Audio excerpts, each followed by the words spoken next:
AP రాజధాని అమరావతి నిర్మాణానికి 11,000 కోట్ల రూపాయల విడుదలకు హడ్కో నిర్ణయం తీసుకుంది. ముంబైలో జరిగిన హడ్కో బోర్డు సమావేశంలో నిధుల విడుదలకు అనుమతులు ఇచ్చింది. హడ్కో నిర్ణయంతో రాజధాని పనులు వేగవంతమవుతాయని మంత్రి నారాయణ తెలిపారు. అమరావతి నిర్మాణం కోసం హడ్కో ద్వారా 11,000 కోట్ల రూపాయల రుణం కోసం సంప్రదింపులు జరిపినట్లు మంత్రి నారాయణ తెలిపారు.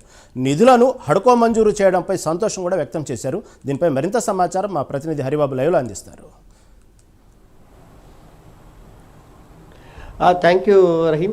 ఏదైతే కూటమి ప్రభుత్వం ఏర్పడిన తర్వాత అమరావతి రాజధానిగా దాన్ని డెవలప్మెంట్ కోసం అని చెప్పని ఒక ప్రత్యేక ప్రణాళిక అయితే రూపొందించుకుంది.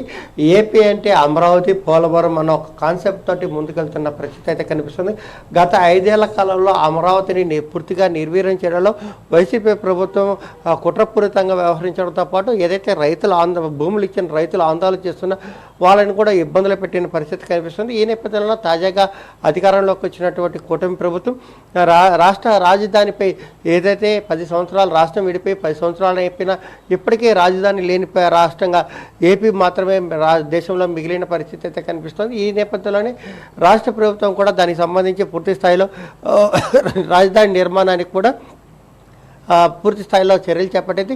ఏదైతే సెల్ఫ్ ఫైనాన్స్ క్యాపిటల్గా కూడా దీన్ని గతంలో కూటమి ప్రభుత్వం దీన్ని డిజైన్ చేయడం జరిగింది.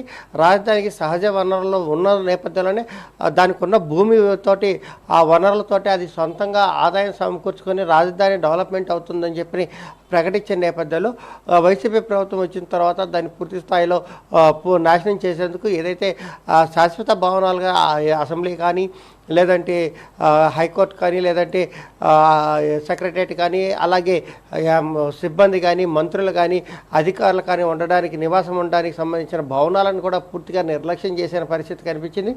కేవలం 90% పూర్తయిన భవనాలను కూడా కనీసం ఒక ఇటుక రాయి కానీ ఒక కిటికీ కానీ అమర్చలేక వాటిని గాలికి వదిలేసి వాటిని నాశనం చేసిన పరిస్థితి అయితే గతంలో మనం చూసిన పరిస్థితి అయితే కనిపిస్తుంది. ఈ నేపథ్యంలోనే తాజాగా కూటమి ప్రభుత్వం రాజధాని అమరావతి కోసం అని చెప్పని పెద్ద ఎత్తున నిధుల సమీకరణతో పాటు దాని నిర్మాణానికి సంబంధించి పనులు కూడా వేగవంతం చేయడం జరిగింది.